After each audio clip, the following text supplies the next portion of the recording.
All right, a little bit tardy today. Oh, just a little back. Dave Schultz with the Schultz Cast, episode 54. I am on the road. We'll fill people in here, and it may take a minute to actually settle everything. So things moving forward, but until one of those things is on a dotted line or money changes hands one way or the other, we'll keep it on the down low. I will say I have had a successful bourbon hunt. I got bringing a bottle back. They have a couple of bottles here that you can't get in Louisiana that if I come back, I'll get. And I got one. I don't mind saying there is there's one bottle that I'm trying to get today, which if I buy, I'm going to have to leave here. I'm going to have to leave here. I won't have room. Or I can figure out how to ship it home. I'm going to figure that one out. I do have all day. I'm not flying out until 8 o'clock, so I'll get home at midnight. So I'll have to figure that out. If I do land this unicorn is the word I was saying. It would be impressive if I got this bottle. Okay, lots of news yesterday. Let me get my handy dandy phone out. The Cajuns floodgates opened yesterday. We were waiting for this, and kind of surprised in the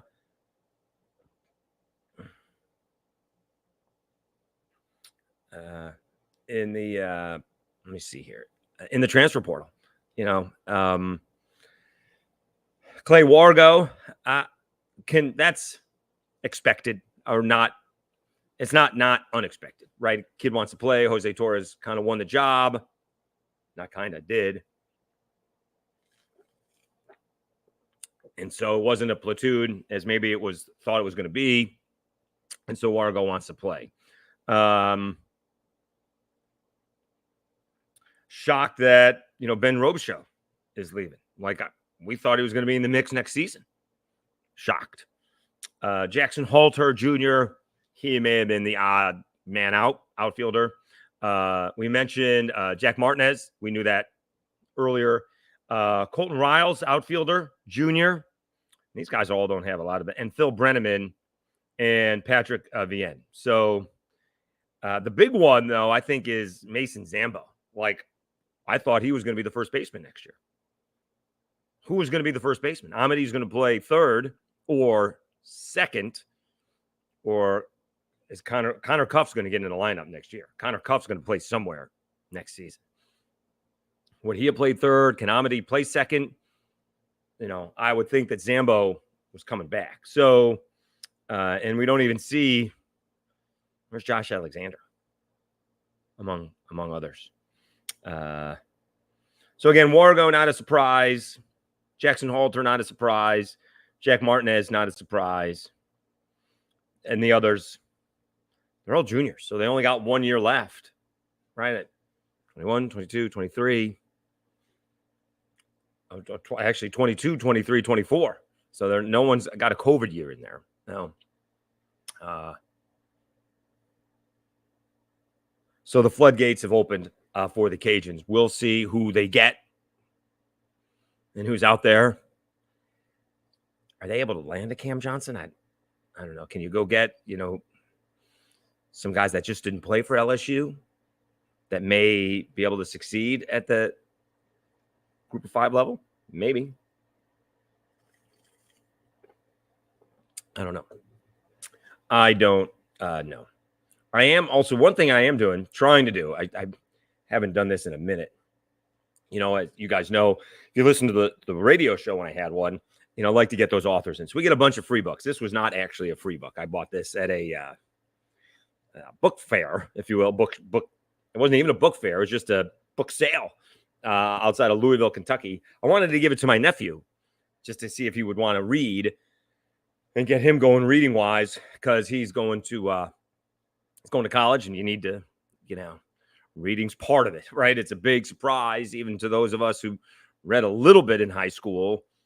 It's not as much fun when you're reading a psych book than reading a book that you want. But he's reading a book on Kobe Bryant, and I'm reading this, and I didn't know this story, right? I mean, I knew he had the sisters because he talks about them all the time. I knew about his mother, but I did not know how desolate they were, how not a good man his father was, how he actually got to Winston-Salem. That's where I am now. So he is, from what I would take, brutally honest, right? So it's a pretty good book. Let's see, how many pages is it? About 270. I'm on 54, and I got a lot of time to read today. Got a couple of things to do, but again, the flight doesn't leave until 8. So I don't know if I'm going to finish this book today, but I presume by the time I'm on the airplane, I'm passed out.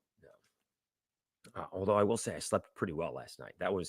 Didn't sleep well on Sunday. Seemed to be up all night. I did sleep well last night. All right, the big news, and welcome to the Schultze Cast episode. Is it 54, 55? I messed that up. Oh well.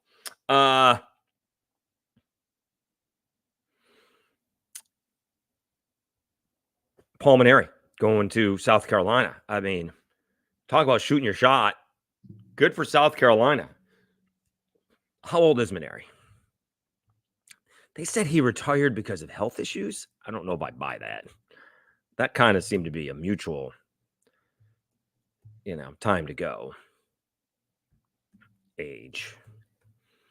He's 66. So this is not a long-term deal. Right? He's not going to. And plus now in college, it doesn't have to be. Right? I mean, South Carolina they get to the NCAA tournament?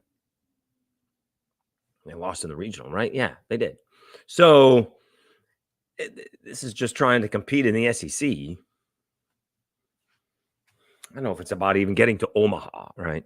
They did say, and I don't know how fair this is, what Jay Johnson has done without Paul Skeens. Well, okay. We can look at all the players that Tennessee has had, and they've gotten to Omaha now twice, haven't won anything yet. We'll see what A&M does without their best player. They have a bunch of good players, but Braden Montgomery is gone.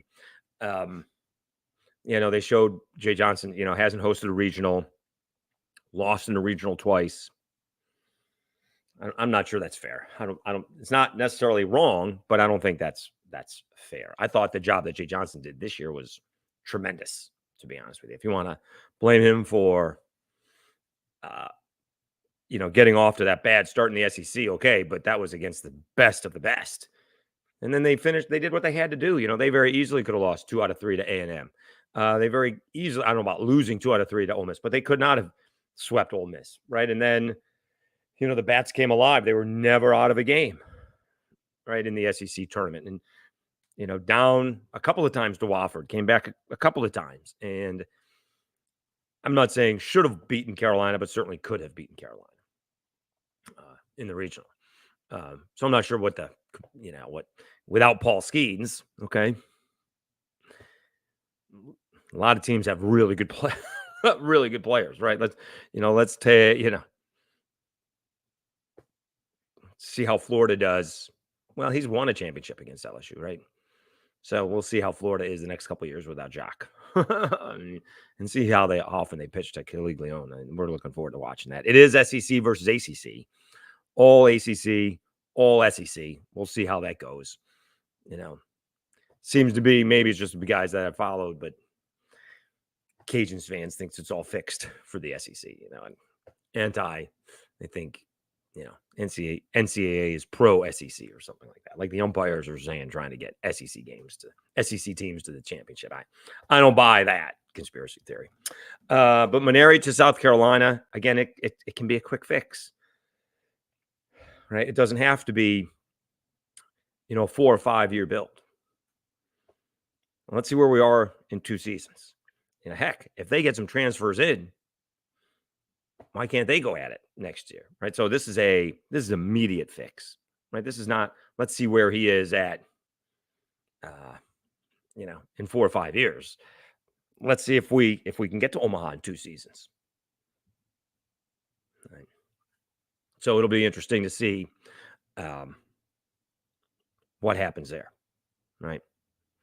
I mean, that's fascinating. I mean, why not make a phone call, right? And we're still waiting for Texas to let's see what Kendall Rogers is writing about.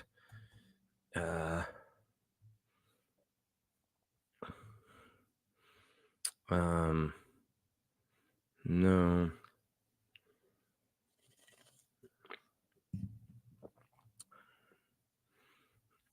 Doesn't seem to be a David Pierce firing yet.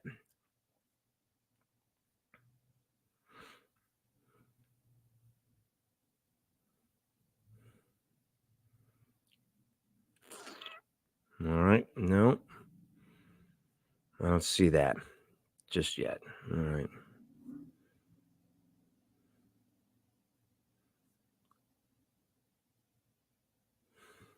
He did write, I did reply to somebody yesterday. Have you heard anything about the Arkansas State job?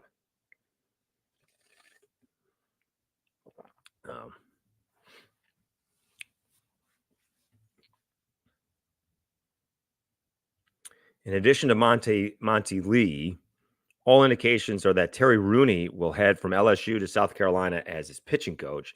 Lee is not a done deal to stay yet, but expectations is that South Carolina will likely make that work. Okay.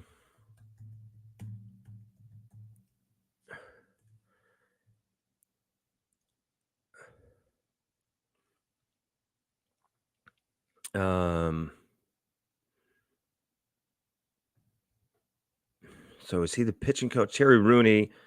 So he wasn't a pitching coach with LSU. Associate Director of Program Development and Recruiting. So he's going to be the pitching coach over at South Carolina. All right. He did work as pitching coach for Purdue. He did recruit and sign Justin Verlander with ODU. All right. So LSU is going to have to get a new associate director of program development and recruiting. We'll see if they do that. So that stuff never ends. The Caitlin Clark stuff just doesn't end as well. Just keeps on going. I saw Nick Wright. I'd hate to agree with Nick Wright, but he's not wrong. You can have the discussion on both sides that she's not good enough to go to the Olympics, and yet she's the most popular women's college basketball player in the world. In fact, she may be the most popular basketball player in the world, and she should go. So you can see it on both sides. I don't think it has to be an antagonistic thing like Stephen A. did. I think it's a dropped ball at a great opportunity. Although Bomani Jones said the same thing. Well, put her on the games, put her on the broadcast. Right? It's not like she doesn't have to go if she wants to go, or if she doesn't want to go, right? To be a distraction. If she goes, she thinks she's going to be a distraction, but she can do it from the States if she wants to, right? Put her on NBC because those commercials are going to run. Whether the Nike commercials with Caitlin Clark and Gatorade are going to run, whether she's in the Olympics or not. So I'm sure there's a whole marketing deal. And if you're NBC, as soon as you heard that she was not part of the team, does she want to be part of our team? Why would you not do that? Now, she may say, no, I don't want to be a distraction, or I need the break. And at the same time, you could say, we're paying for a 2-week trip to Paris. You're just going to be talking basketball. You can give us the inside scoop of these women and what it was like to play against them. That's not the worst gig of all time, right? She did Saturday Night Live. It builds her brand. That's not the worst call of all time. NBC would get ratings with her. And if you put her on a halftime show, and they actually have a halftime show, right? We're watching the hockey last night. Panthers go up 2-0. Barkley is talking more on the NHL intermission with Steve Levy and Messier compared to what the ESPN guys talk about. I mean, they do it like a minute 45. They have no halftime show. And they're talking about bringing Barkley and company, Shaq and Ernie and Kenny over. They don't have any time to talk. They just fill it with commercials. Then they come back and they say, here's the halftime score. We'll be back after this. Stupid. No. But if you put Caitlin on the broadcast, it's not the worst thing in the world. Again, she may say, I don't want to be a distraction. I need the break. And this is in the middle of the season, right? This is like baseball used to do. Hockey does it, right? We're taking a 2-week timeout. So she really hasn't had 2 weeks off since, when she started school last year or August, maybe. When was the last time she's had 2 weeks off, right? She played in the Final Four. She's getting ready for the draft. She gets drafted. She's moving. She's doing commercials. And then she's going to training camp. That was all within 6 weeks. Now, we'll see what happens there, but not the worst of all ideas to put her on the broadcast. All right, so the Cajuns floodgates have opened a little bit. A couple of surprises, and I think there's some more guys that couldn't end up in the portal that were not on that list. Some guys that just, we'll see some of the more pitchers. Again, I'm not surprised about Jack Martinez, although he could have been in the mix for next season. Clay Wargo is not a surprise. And a lot of those other, Ben Robichaux is a surprise. That's a surprise to me.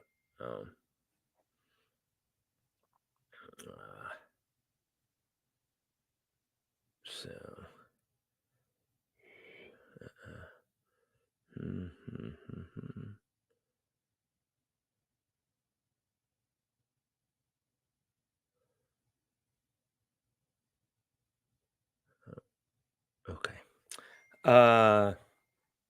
Sorry, getting text messages that I got to reply to.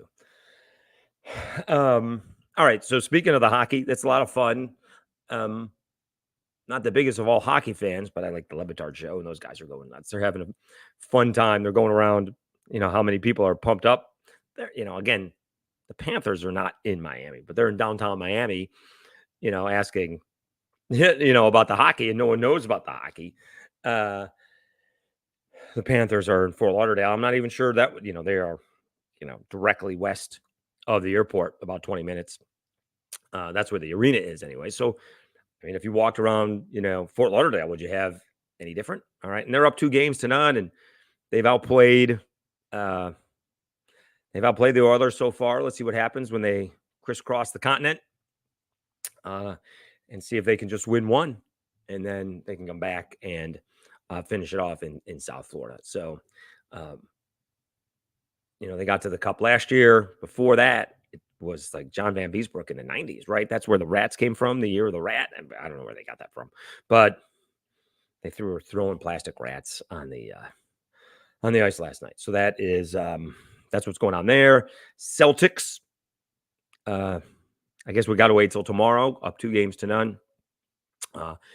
They seem to be in control, but that game was closer than the first one, obviously. Questionable call with about a minute and a half left. It could be a 3-point game, a 2-point game, and then you don't know what happens from there. I guess also the big news yesterday was Danny Hurley sticking with UConn compared to the Lakers. Let's see. He was offered 6 years, $70 million. All right. And the Lakers that's $11.5 million. Okay. He's making $8 now. Highest paid. Who would it be? NBA coach. It's got to be San Antonio's coach, right? Highest paid coaches. Oh, Steve Kerr and Popovich. Let's see here. Steve Kerr is the highest paid coach. In February, Kerr signed a 2-year, $35 million deal. All right. Greg Popovich previously held the title. Popovich earned $16 million in San Antonio. Well, So Danny Hurley was making $8 million. I think he got a raise after winning, obviously signing a new contract after winning his first deal. It doesn't say. ESPN reported the Lakers have tried to, this was earlier, obviously, tried to Hurley away from UConn with a massive long-term offer. Last year, now I got to do the math. Contract that would keep him at UConn through 2029. It doesn't say. Mm-hmm. Let me see how much is Hurley making at UConn? 6 years. All right, so it's $32.1 million. So we'll just say 32. Divided by 6 is just over 5. I thought he was making 8. I guess I'm wrong. Hurley signed a 6-year, $32.1 million contract extension with the Huskies last summer after UConn won that turn. Okay. So he would have more than doubled his contract. All right, even with the taxes, and I'm guessing that taxes in Connecticut are not cheap either. Although, how much traffic does he have in Stores, Connecticut? I mean, honestly.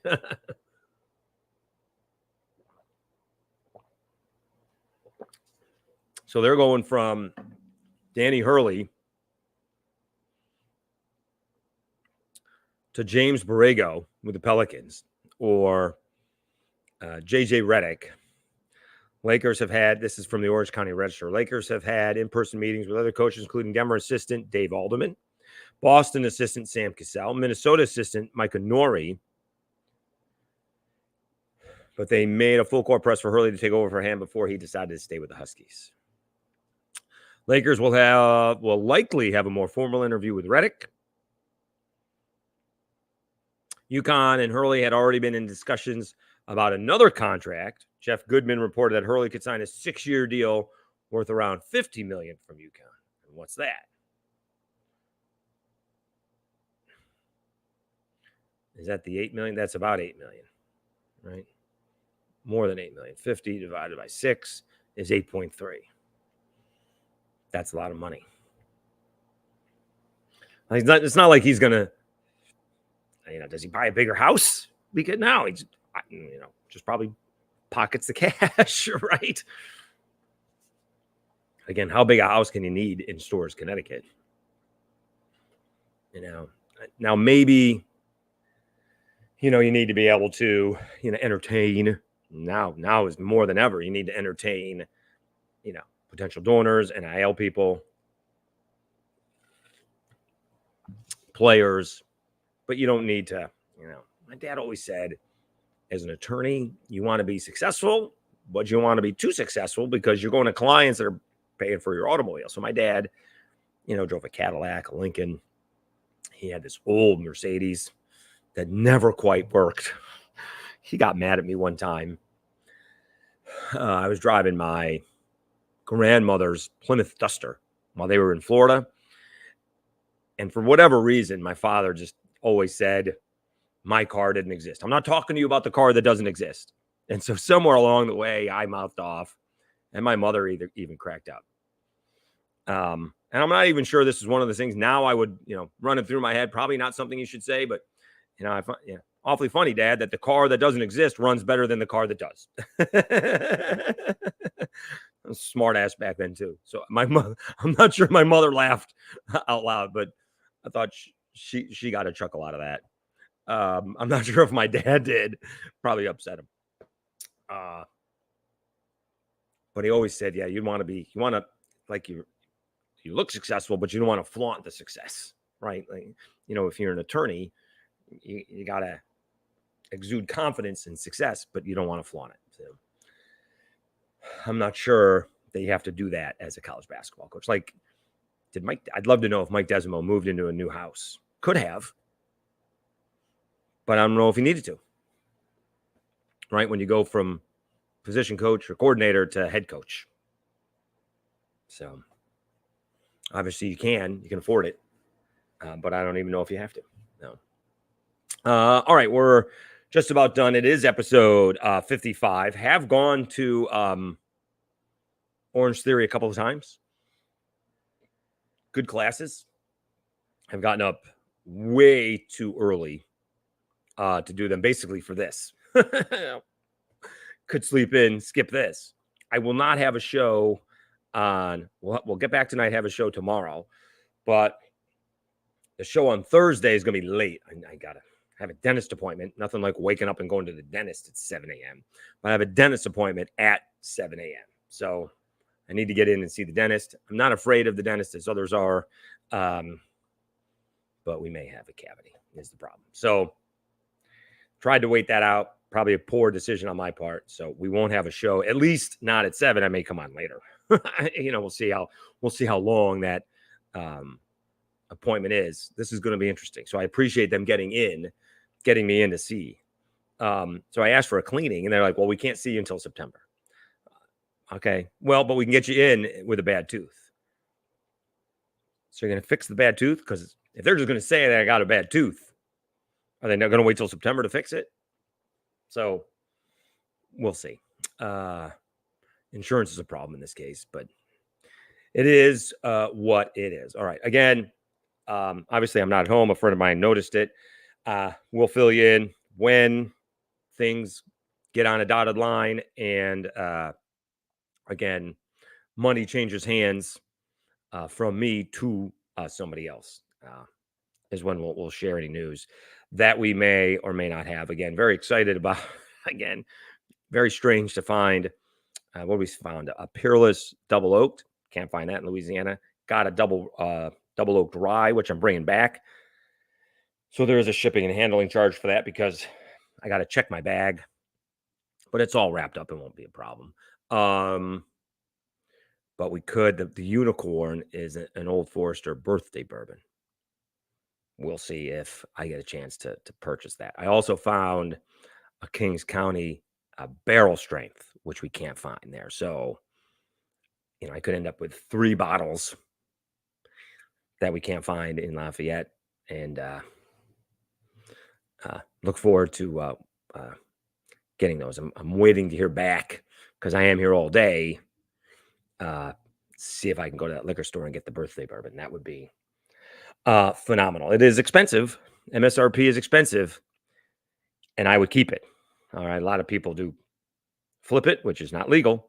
Not allowed to sell that stuff, but people do. But in this case, that is a unicorn, and I would proudly keep the birthday bourbon. All right. Maybe share it if we start something new here coming up. All right. Have a great day, everybody. We'll be having again a show tomorrow morning. I need to come up with a topic for Locked On Sunbelt. It's probably going to be Thursday and Friday. Or I could do it in the airport today because, again, I'm not flying out till 8. Not great, but we're here all day, and that's okay. All right, thanks so much for tuning in. Please subscribe to the Schultze Cast. Also, don't forget about Locked On Sunbelt. We've had some really good topics there. Again, those mandated in-state games, not necessarily rivalries, but just games. They said it's going nowhere in the North Carolina legislature. Big surprise.